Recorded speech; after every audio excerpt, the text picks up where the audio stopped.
Bienvenue. Il y a toujours de la communauté avec les petits. Ouais. On a direct. On va venir partager avec C'est bon. vous inquiétez pas. Vous allez pas être seul. C'est bon. Vous faites partie de la communauté.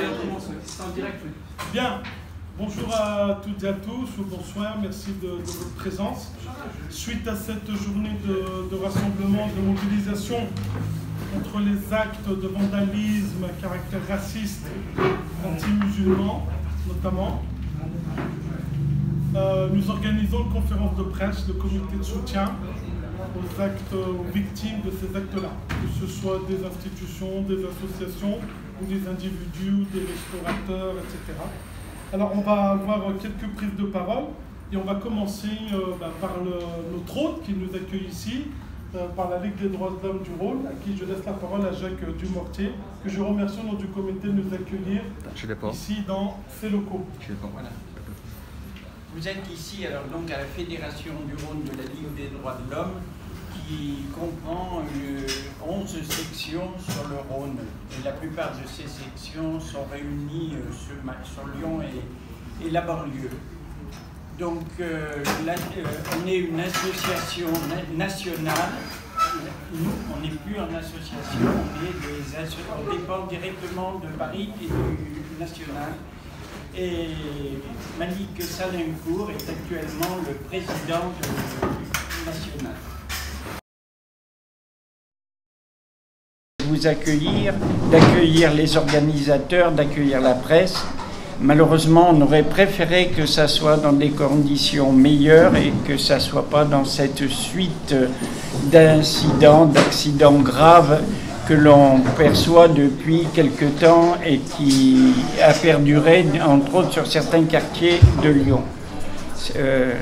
Voilà, donc je renouvelle mes remerciements pour votre présence et puis votre accueil que vous nous avez fait, vous aussi, là-bas.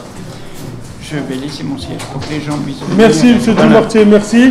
Je salue Abdelaziz Agoubi, de la Ligue des droits de l'homme aussi du Rhône, qui est avec nous depuis le début, depuis le vandalisme, caractère raciste dont a été victime Tonton Burger de Lyon 9e.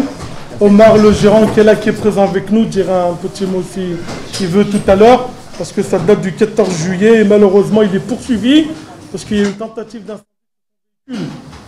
Après qu'on ait incendié, saccagé son outil de travail, son restaurant, malheureusement on veut s'en prendre aussi à son véhicule qui lui permet de se déplacer. C'est pour vous dire que ces gens-là ne lâchent rien. Je vais tout de suite laisser la parole à M. Guy David pour la LICRA, s'il veut bien venir à mes côtés. M. David. Merci.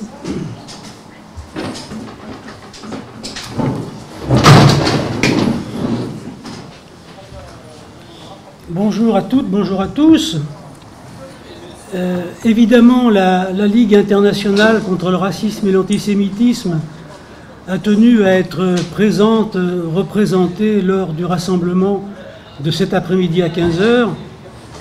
Et même si des événements fortuits ont fait qu'on n'a pas pu se faire connaître à temps, tout a été dit par les intervenants, qu'ils soient représentants des religions, représentants des cultes, représentants locaux ou représentants politiques. Il y a peut-être un seul mot qui n'a pas été dit parmi tout ce qui a été prononcé avec force: la fraternité, l'égalité, la liberté, la laïcité. Tous ces mots-là ont été prononcés avec force, conviction et argumentation. Mais s'il y a peut-être un mot que je voudrais ajouter au nom de la Ligue internationale contre le racisme et l'antisémitisme, c'est celui d'universalité. L'universalité des droits de l'homme et de la femme, bien sûr, non seulement en matière religieuse, mais en matière de spiritualité, d'opinion, d'expression, et puis universalité du droit, comme il a été dit, du droit à la paix. La paix dans la sérénité, la paix dans les relations, la paix dans les liens entre les uns et les autres.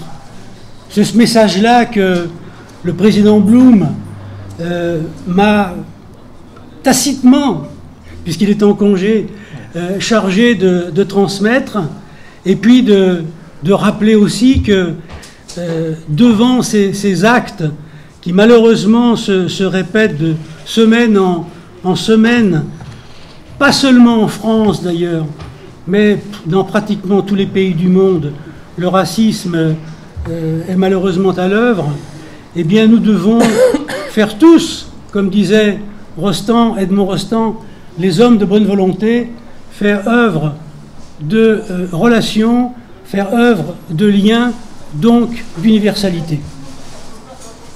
Et moi je rajouterais... Parfait, merci. Pardon, madame. Pardon. À la fin, s'il vous plaît, à la fin. Merci. Merci, monsieur David. Je remercie de votre prise de parole. C'est moi qui vous remercie. Merci. On salue bien le président Alain Blum. On peut rester là. Merci. À ce moment-là de notre conférence de presse, je voudrais souligner la tribune que nous avons publiée dans le journal Libération, le quotidien Libération, lutter contre la haine anti-musulmane par un collectif le 30 juin 2020.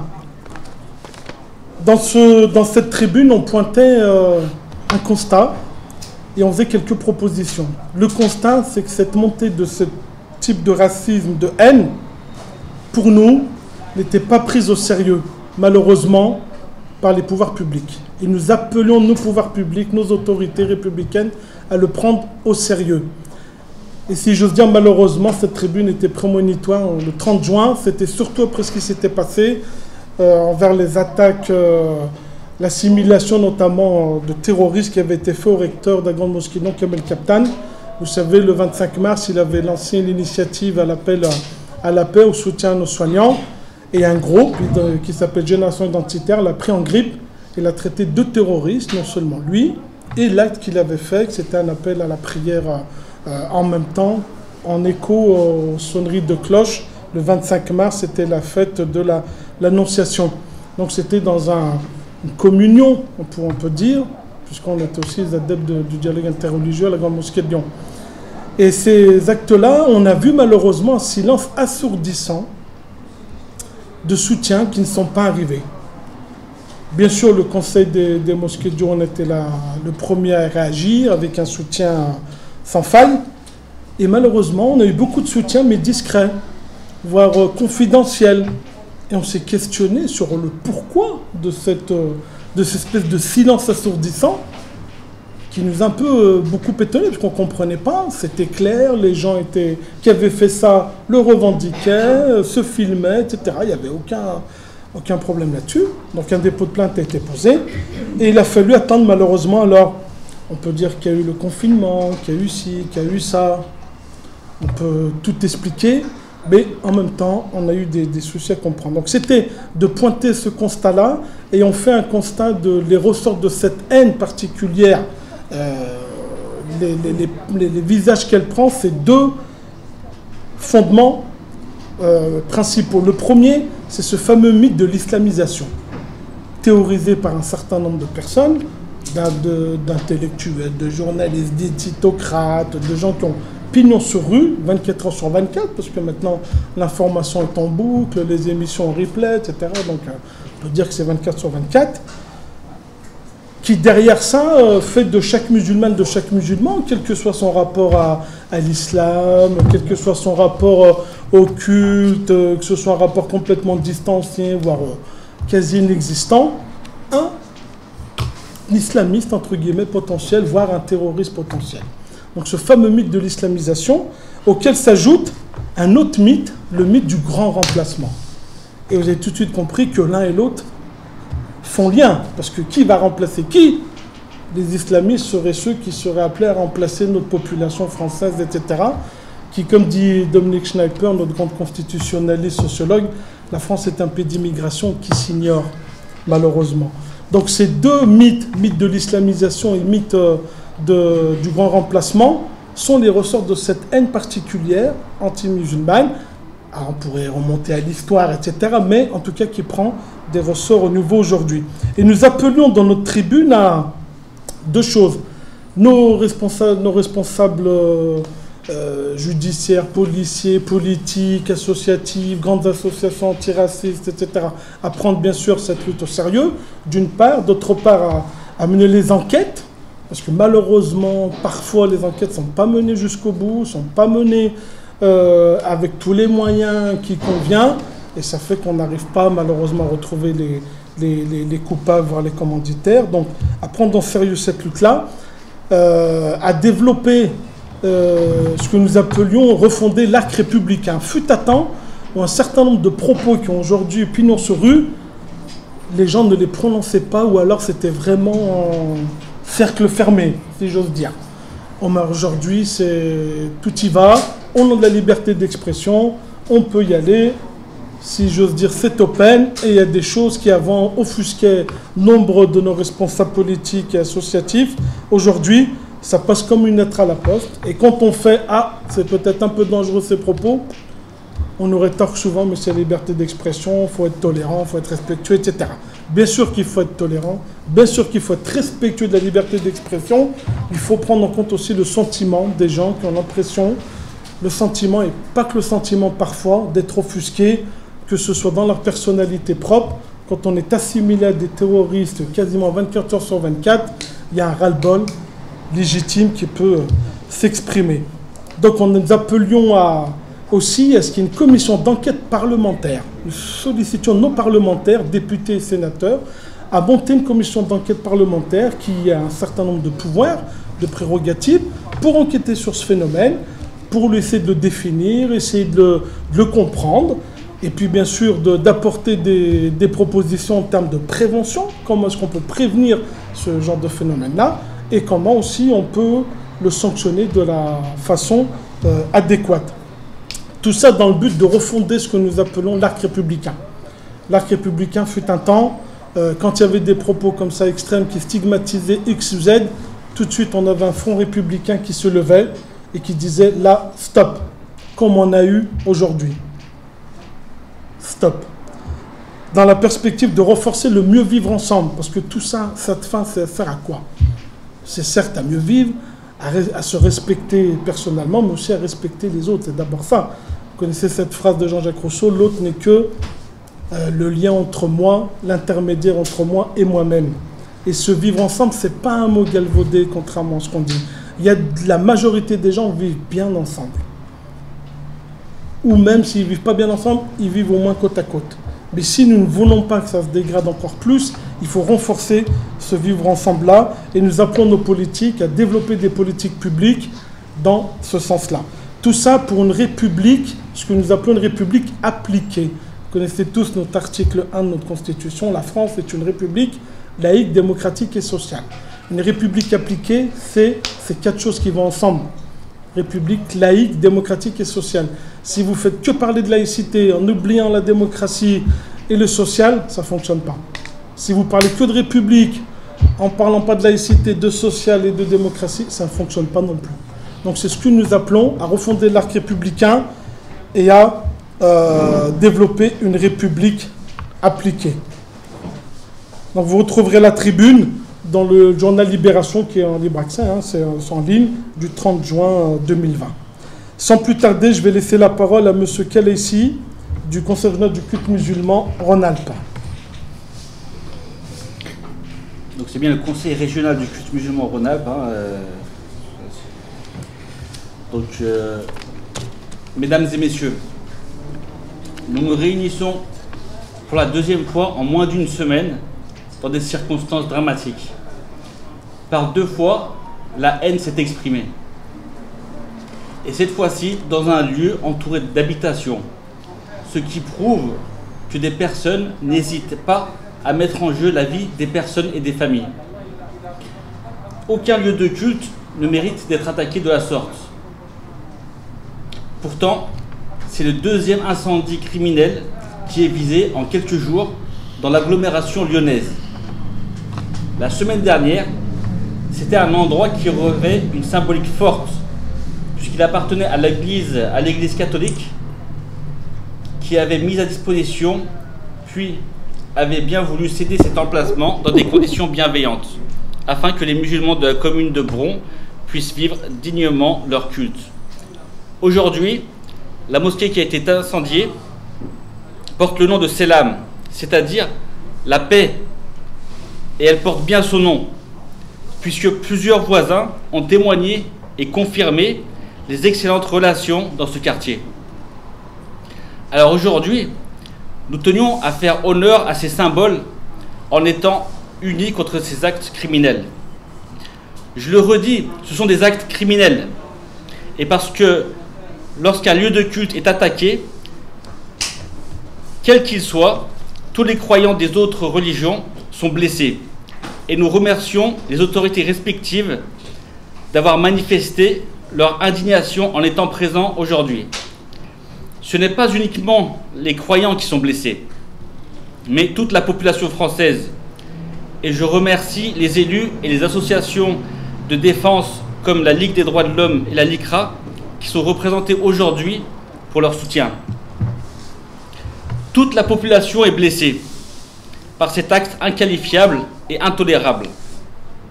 Dans un pays qui est le pays de la liberté, quelques personnes essayent de restreindre les libertés de sa population. Dans un pays où la liberté de croyance est une liberté fondamentale, dans un pays où la notion de laïcité existe et garantit la liberté de croyance, on a mis le feu à une mosquée, puis à une deuxième, en quelques jours. Brûler une mosquée, c'était déjà un choc pour la population. Mais en brûler une deuxième, c'est une provocation à l'endroit de la République.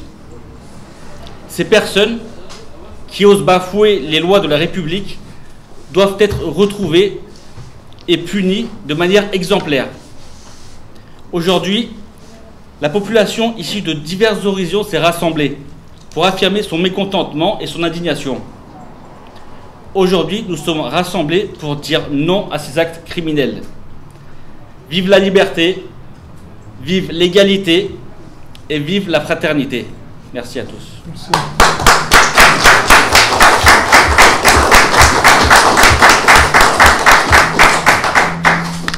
Merci, M. Kalaissi. Je voulais juste saluer la présence de Mme Grèche de SOS Racisme Lyon, qui est avec nous pendant cette conférence de presse. Est-ce que M. Gassi est là et disponible à son tour? Peut-être au téléphone, non? Ah. Ouais.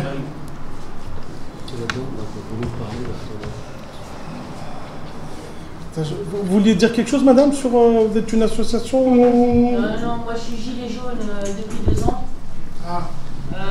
Donc moi je vous soutiens depuis pas mal de temps, parce que j'ai fait une manif gilet jaune l'année dernière à la même époque, place du Pont, pendant 3 heures et demie. Et je suis dans la foi. Je supporte pas ceux qui vous font du mal au lieu de culte. Donc c'est pour ça que je suis là avec vous. Je vous soutiens. Et j'ai pour principe, surtout dans la philosophie du bouddhisme, on n'a aucune différence. On est tous pareils. On a tous les mêmes larmes. Et voilà quoi. Je suis là aujourd'hui pour vous soutenir. Comme j'étais là l'année dernière. Je soutiens. On va juste attendre M. Gassi du Conseil des mosquées du Rhône. Ah, il est parti. Oh bon, bah. Hein? Ah. D'accord. Tu veux... Non, moi. Farouk, il parle pas. Ben, c'est le CMR du coup, là. C'est Farouk, je pense pas qu'il va... On va juste attendre la venue de... Parce que c'était prévu comme ça. Il y a peut-être des questions des journalistes. Je sais, oui. S'il y a des questions, on va peut-être en prendre une ou deux. Des personnes ou des journalistes ou des associations, des... C'est quoi vos suggestions pour l'État? Les suggestions pour, pardon? C'est quoi vos suggestions pour l'État? Pour l'État? L'État. Ah, pour l'État voulait dire? Ah oui, oui. Bah, nous, on a proposé des choses dans notre tribune. C'est que, qu'il y ait, que ce soit pris au sérieux au niveau national. C'est-à-dire que la DILCRA, que toutes les organisations antiracistes aussi, qu'il y a un travail aussi qui se fasse par rapport à ce racisme anti-musulman, qu'il soit mieux connu, qu'on le comprenne mieux, pour mieux le prévenir et mieux le combattre. C'est comme ça que, à l'image de la lutte contre l'antisémitisme, d'ailleurs, ces racistes-là, ces séparatistes-là, malheureusement, ne font pas de distinction entre l'antisémitisme, le racisme anti-musulman. Pour eux, c'est la même chose. C'est la... Par contre, il y a une distinction avec le racisme envers les femmes. Oui, il y a le sexisme aussi, bien sûr. Non. Tout à fait. Il y a des Chinaou, les droits de l'homme et de la femme. Les droits de l'être humain, voire même le droit des enfants et le droit des pauvres. C'est un H majuscule, mais ça, les personnes de la Ligue des droits de l'homme vous l'expliqueront mieux que moi. Vous avez leur brochure là, à disposition. Je crois que la Ligue des droits de l'homme n'a pas se justifié de son nom. C'est quand même une organisation. Non, parce que ça on va continuer sur notre... Bah, juste une petite explication. Une petite accouplée juste pour le... Juste, Non, mais parce qu'il faut laisser la parole aux gens qui ont là. Non, mais je vous ai entendu, monsieur. Monsieur de la Ligue des droits de l'homme va vous donner la réponse. Allez-y, monsieur. non, mais je veux dire, nous, la Ligue ici, on a une permanence tous les jeudis après-midi. Je sais, j'habite au-dessus. Voilà. J'habite dans l'immeuble. Super. Vous êtes déjà venu à la permanence? J'habite dans l'immeuble. Non, mais habiter dans l'immeuble, c'est une chose, mais venir rencontrer ses voisins, c'en est une autre, monsieur. C'est ce que je vous dis. Mais pourquoi j'interviendrai pas ici comme ça? C'est ça les droits de l'homme? Voir de l'être humain. On ne vous a pas dit de ne pas intervenir. Ça se fait dans un certain cadre, avec un minimum de règles. Voilà, c'est une association. Et la liberté, on n'est pas là pour ça. On est là pour tout en même temps. Oui. Tout à fait. C'est pour l'acte criminel, c'est pas pour... Là, en fait, aujourd'hui, on est là plutôt dans le cadre des actes ignobles qu'il y a eu. Je ne sais pas si vous êtes au courant, mais il y a eu... Non, mais bien sûr. Mais bien sûr. C'est juste qu'aujourd'hui, nous sommes dans un cadre particulier, qui est celui de l'incendie de 2 lieux de culte, qui sont quand même très bien. Parfait. On est aussi accueillis dans un endroit, on respecte les autres qui nous accueillent. On ne bouscule pas l'ordre qui est mis dans la maison. On s'est mis d'accord, nous, comité de soutien avec la Ligue des droits de l'homme du Rhône. Vous voulez prendre la parole, je vous donne la parole. Vous écoutez la réponse qu'on vous donne. Eh ben parfait, voilà. Je pense que c'est clair, c'est qu'un H majuscule, c'est bien fait le genre humain, c'est bien clair. Parce que, monsieur, mais non, mais c'est pas... Bon, tu as fait des pédagogies, c'est pas parce que c'est dans le reste, c'est bien. Aussi la pédagogie. D'être victime de l'incendie criminel, vous pourrez venir à une permanence voir les responsables. Ce serait plutôt... Mais créez votre association, vous avez une question? Oui, monsieur. S'il vous plaît, on écoute la question. Oui, alors ma question... Je voulais juste savoir par rapport à ce qui s'est passé par exemple à Bran, cette mosquée-là, vous savez très bien, il a une particulière, une mosquée qui veut se reconstruire et elle rencontre une difficulté administrative. Je voulais savoir avec ces événements, est-ce que les maires ou l'État prend une conscience pour qu'ils puissent délivrer justement des permis de construction, ou alors pour certains mosquées qui veulent aussi s'améliorer et s'agrandir, des fois il y a des contraintes administratives. Et rappelons bien les faits que les maires, avec l'ancien préfet qui était M. Delpech, ils ont bien pris acte comme quoi les maires doivent fournir l'effort pour aider toute association du culte qui est reconnue, qui peut très bien s'épanouir et aussi vivre ses droits. Est-ce que, ma question, est-ce que les maires actuellement, que ce soit du 12e ou que ce soit de Bran, ils ont cette prise de conscience à laquelle ils ont signé, je me rappelle très bien, que tous les maires étaient d'accord à ce qu'ils donnent un coup de main à toutes les associations et toutes les mosquées qui préfigurent dans leur circonscription. Merci. Alors, ça tombe bien, puisqu'on a un représentant de la mosquée de Bron, il va vous tenir au courant de ce qui se passe avec la mosquée. Donc, Merci pour la question. Alors, vous avez raison, en fait, on a la mosquée Bron, la mosquée Omar, puisqu'on l'avait précisé la dernière fois, l'un des plus anciens, si ce n'est le plus ancien lieu de culte du département. Nous avons effectivement eu énormément de difficultés avec l'ancienne municipalité pour pouvoir ne serait-ce qu'avoir une discussion avec les responsables politiques. Aujourd'hui, les choses, en tout cas de notre côté, on a l'impression que les choses ont réellement évolué dans l'autre sens. C'est qu'il y a une ouverture de dialogue, en tout cas avec le maire de la ville de Bron, qui est prêt à dialoguer. Je ne peux pas vous dire que demain on va avoir le permis de construire, mais en tout cas nous on se battra pour aller jusque-là.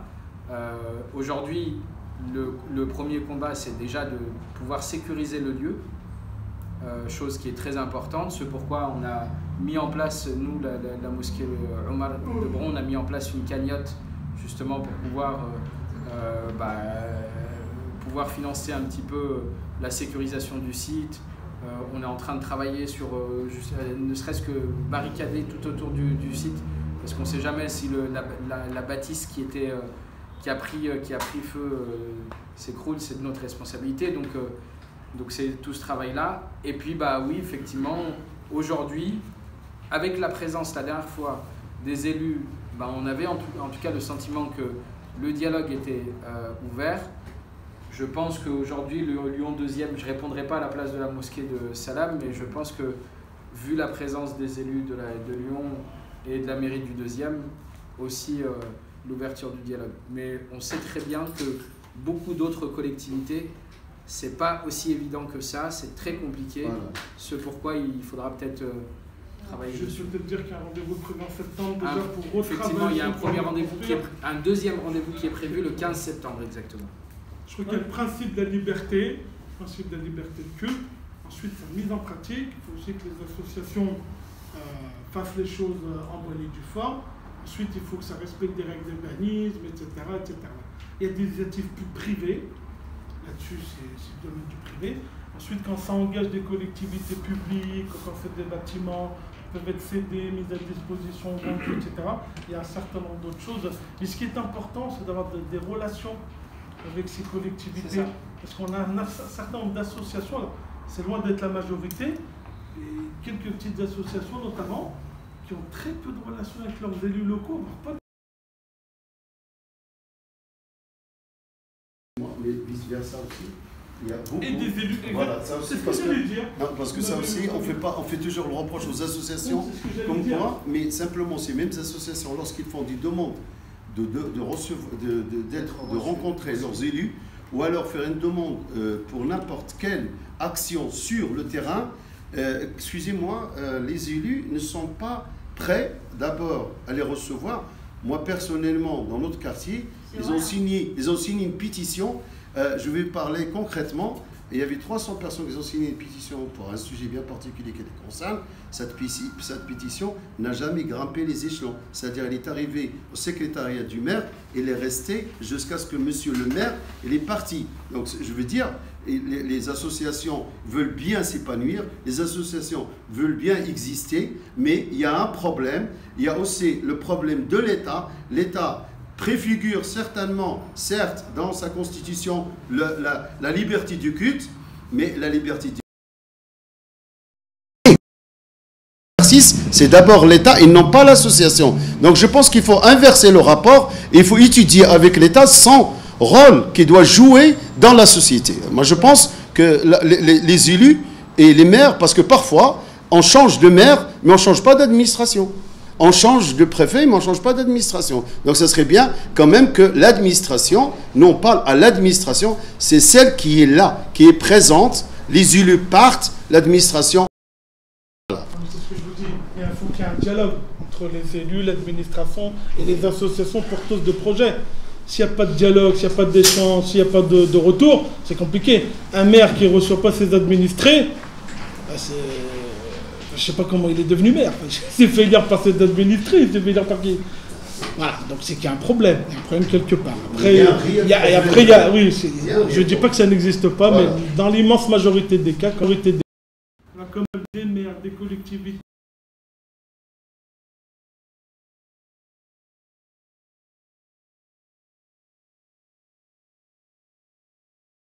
de notre culte musulman et qui font le nécessaire, qui font des grands efforts, essayer de remettre de ça. On a vu aussi des sépultures, des questions, ce qu'on appelle les carrés entre guillemets musulmans dans les cimetières, etc. Vanvelin, par exemple, ils viennent de créer 200 places. Et en plus, avec le Covid, ça a accentué la situation, puisque bon nombre de défunts, malheureusement, qui auraient pu se faire éventuellement rapatrier dans leur pays d'origine, ne peuvent pas le faire, puisque maintenant il n'y a pas de vol, c'est impossible, etc. Donc il y a ce climat de confiance qu'il faut instaurer lorsqu'il n'existe pas et qui est nécessaire dans le respect de notre droit positif. Il y avait une autre question, je crois, à ma gauche. Vous avez évoqué un peu ce que disait monsieur. Juste, c'était de faire le distinguo entre... on parle des deux bâtiments qui étaient quand même vétustes. Alors je ne sais pas, moi je connais celle de Bron, je ne connais pas celle de Perrache. Mais on parle d'un bâtiment qui était quand même assez vétuste. Juste à tirer une sonnette d'alarme, on apporte peut-être... quand même qu'on prenne en compte que ce bâtiment, s'il aurait été neuf et qu'il aurait été construit sur des normes, on aurait accepté les travaux, on n'aurait pas eu les mêmes incidents. Un bâtiment qui aurait brûlé de cette manière-là. Donc ce que je veux dire, c'est que si on aurait pu prendre en compte la sécurité avant toute autre chose, parce que aussi, il y aurait pu avoir à ce moment-là des gens qui seraient en train de prier. Et le bâtiment, dans l'état où il était, aurait fait plus de catastrophes. Mais justement, en fait, c'est prendre en compte justement ce facteur important humain en disant que ce bâtiment-là, il faut vraiment prendre en compte qu'il est à être rénové. Derrière tous les autres problèmes qu'il y a autour, c'est ça. C'est ça, je suis entièrement d'accord avec vous. C'est d'ailleurs pour ça que nous avons toujours eu cette volonté d'engager le dialogue avec les élus à l'époque. Et on a eu en fait, on nous a refusé la discussion, clairement. Je vais rentrer dans un détail, mais le secrétariat de la mairie à l'époque avait pour ordre de refuser de prendre rendez-vous pour l'association. Le fait que ce bâtiment est vétuste, ça, l'association en est pleinement consciente. C'est d'ailleurs pour ça qu'elle a déposé une demande de permis de construire. Parce que nous, on voulait justement rénover ce lieu-là. On voulait avoir un lieu sécurisant pour l'ensemble des gens qui pratiquent leur foi, des fidèles, et l'ensemble et pour que le voisinage aussi puisse être serein. Mais sauf que quand vous avez une collectivité qui vous dit, en fait, qui vous dit rien en vrai, parce que vous allez taper à la porte, il n'y a personne. Oui, mais c'est dire pour aujourd'hui, s'il vous plaît, ce qu'on vous demande, c'est pour notre sécurité, c'est d'avoir des bâtiments aux normes. Encore une fois, si c'était des bâtiments qui... On va devoir finir parce qu'on a dépassé malheureusement. Ce cas-là ici va vous donner une petite synthèse d'une réunion hier avec la préfecture justement sur ces questions de sécurité des locaux entre autres. Enfin, juste pour retranscrire, je pense que ce qu'il veut dire, c'est que il y aurait probablement moins de dégâts si on avait déjà construit comme c'était demandé depuis longtemps. Ça n'empêche pas que c'était criminel. Il y a quelqu'un qui veut mettre le feu, norme de sécurité ou pas. C'est que le commanditaire a bien choisi ses lieux. Il n'a pas choisi des lieux de culte avec des mosquées toutes neuves. Voilà. C'est bien, je vais devoir mettre fin à la conférence de presse parce que... Non mais c'est fini, on avait dit 17h30, on l'a fait tout à l'heure. Je vous remercie. Je suis désolé monsieur, on la prend après. Je suis obligé de fermer parce que... De mettre fin à la conférence de presse, c'était 17h30. Il est déjà 40, on a déjà abusé d'un moment de nos amis de la Ligue des droits de l'homme. Je vous remercie de votre présence. Et puis je vois que la mosquée nous a pris du café, des gâteaux, donc on peut continuer à échanger d'une manière informelle. Merci à toutes et à tous de votre soutien.